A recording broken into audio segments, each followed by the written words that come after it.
新闻一开始，先来看国会这款修法，行政院长杜英泰是连续第2天去到立法院报告福利案。不过，国民党伫几日市较心是指出讲，行政院所公布的福利理由书有7点，送来立法院的公文却干那是写6点尔，根本是欺骗大众。杜英泰是强调文字有调整，这写的拢同款。立法院连续2天邀请行政院长杜英泰甲内阁团队就国会这款法案复议案备询。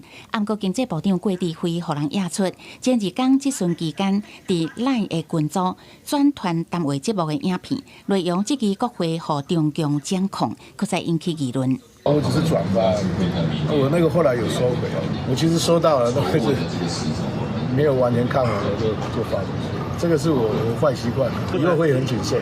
国民党立委齐卡心指出，行政院公布的复议案理由有7大点，不过送到立法院的公文内底，却敢若有6项，批评行政院是对民众伫讲白贼。不过杜英泰讲，文字虽然有调整，不过内容拢同款。脸书上抛文代表我那时候一个心情，公文书为准代表心情。我想问，其他是不是都一样？文字或许有调整。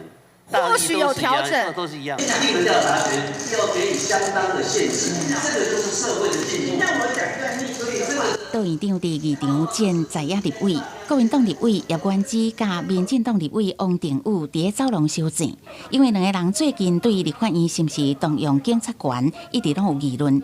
20则小赌当场对骂，场面正火爆。叶元之有说要用警察权，就他不敢承认。他说我破脸书，我没有破。我说警察权是保护院长，他说我说警察权趋于民众。动什么手？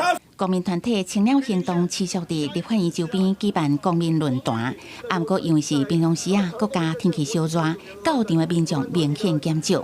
不过2月则是复议案表决的大日子，传出国民党团总调鲍坤奇发动员令，爱选区伫苗栗以北的国民党立委，每一个动员至少100人到立法院外参加那英行动的成员。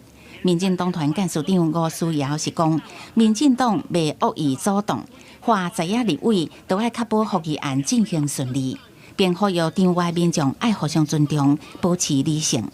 记者综合报道。